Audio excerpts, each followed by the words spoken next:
Is sending a mixed message the best bet for stopping Iran's nuclear program? President Obama and Congress worlds apart. This is Special Report. Good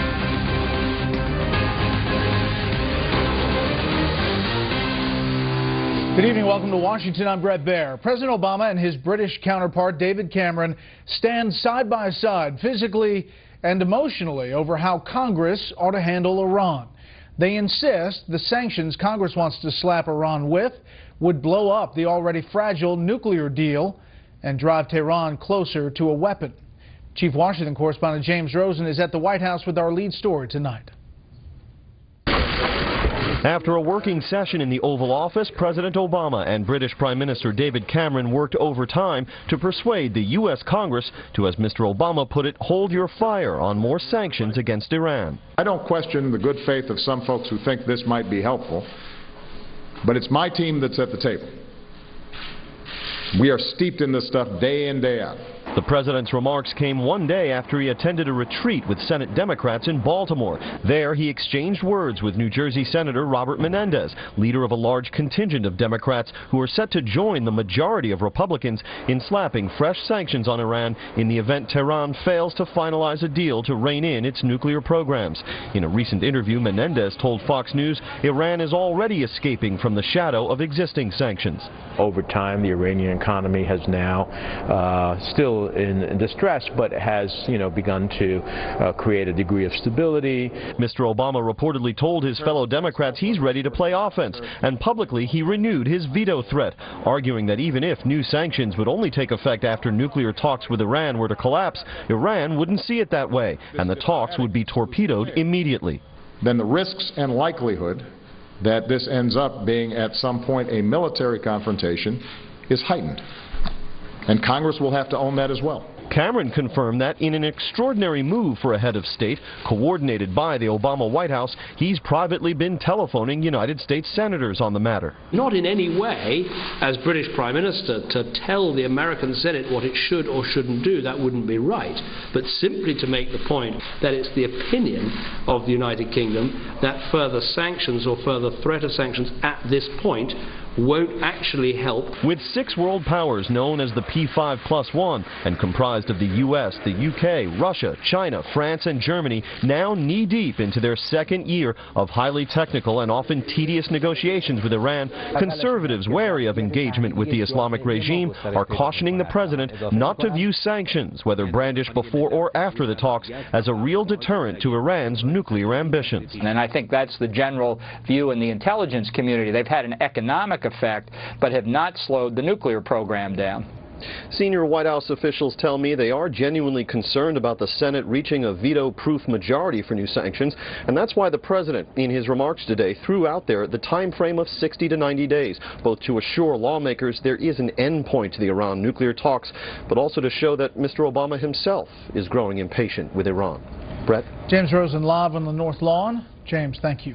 Meanwhile, the heads of state also discussed the terror plots unfolding throughout the globe. Groups like ISIS, AQAP, and others are increasingly turning to the internet to find those willing to carry out terrorist attacks. Here's Chief Intelligence Correspondent Catherine Herridge. With the raids unfolding across Europe, Mr. Obama and Mr. Cameron's message was one of unity and transatlantic partnership. But their language to describe the threat underscored a sharp divide. We do face a very serious Islamist extremist terrorist threat in Europe, in America, across the world. We're also going to keep working together on strategies to counter violent extremism that radicalizes, recruits, and mobilizes people, especially young people, to engage in terrorism. It means countering this poisonous, fanatical death cult of a narrative that is perverting the religion of Islam. Both leaders agreed that social media is driving the digital jihad, used by ISIS, Al-Qaeda in Yemen to claim responsibility this week for the Paris massacre, as well as Nigeria's Boko Haram. The web spreads their hateful ideology. Social media and the internet is the primary way in which these terrorist organizations are communicating. Now, that's no different than anybody else, but they're good at it. What Mr. Obama failed to mention is that the U.S. intelligence community warned 8 years ago in this formal threat assessment that the web would be the driver of radical Islam.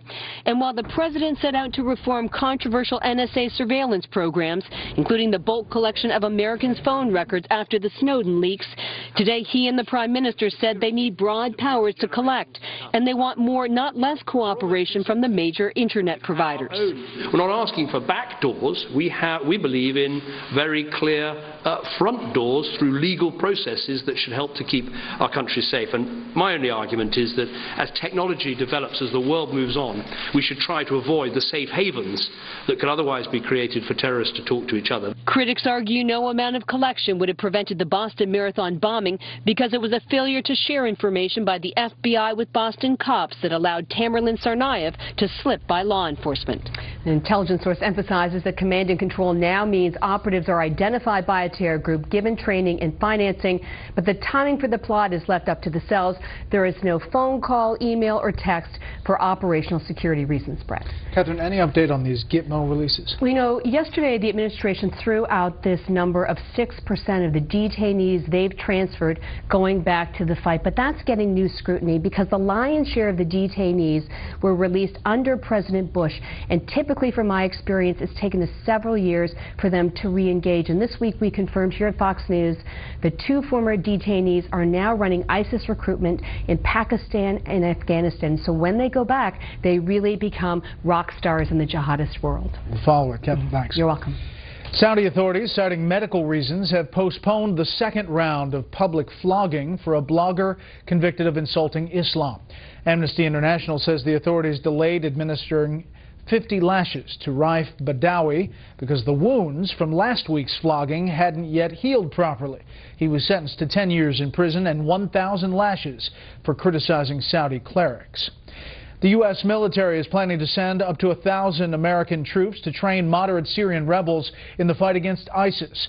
The Pentagon says there also could be hundreds of trainers from other countries.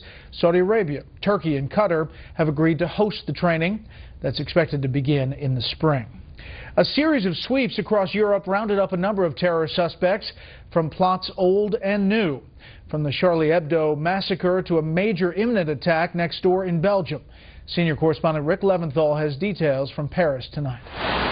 European counterterrorism teams carried out more than a dozen raids overnight, arresting radical Muslim extremists suspected of plotting attacks or recruiting fighters in Germany, France, and Belgium. In the eastern Belgian town of Verveer, authorities say a terror cell was just hours from launching an assault targeting police officers.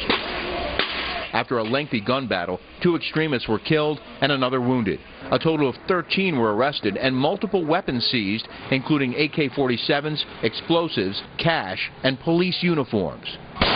In Paris, 12 suspects with possible ties to last week's attacks are now in custody.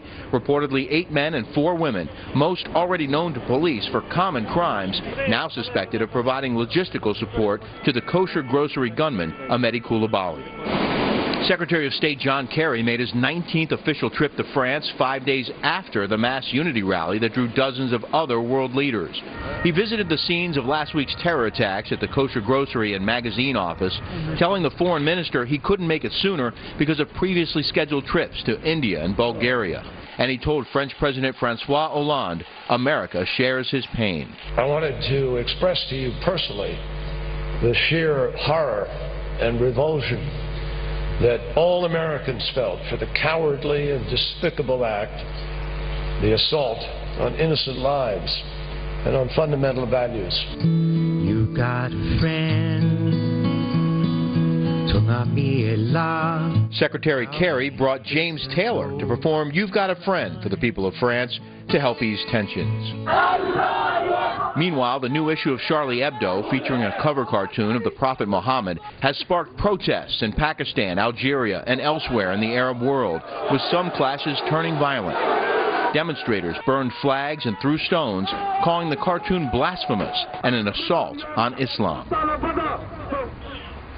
The recent arrests have not eased concerns here in France and across Europe, with thousands of radical extremists training on battlefields in Iraq and Syria now returning home. Authorities say these are the ones most likely to launch new attacks, and the problem is just too widespread to fully contain. Brett? Rick Leventhal, live just after midnight in Paris. Rick, thank you. Up next, President Obama goes on the offensive again. We'll explain. First, here's what some of our Fox affiliates around the country are covering tonight. WDRB in Louisville is covering the police search for a teenage couple on a crime spree. She's 13. He's 18. It's unclear what state they're in now. They started off in Kentucky, were spotted in South Carolina, and now they may be in Georgia. They're suspected of burglaries and stolen vehicles. KDFW in Dallas has a truck that slammed into a house where a family of 5 was sleeping. The vehicle missed a woman and her grandson by inches. The driver ran away from the scene, but officers found him after searching the neighborhood. Police are investigating whether alcohol was a factor. And this is a live look at San Francisco from a foggy San Francisco, our affiliate KTVU. The big story there tonight, 2 babies born on Highway 24 in the past 2 days. It's now being called the Miracle Highway. That's tonight's live look outside the Beltway from Special Report. We'll be right back.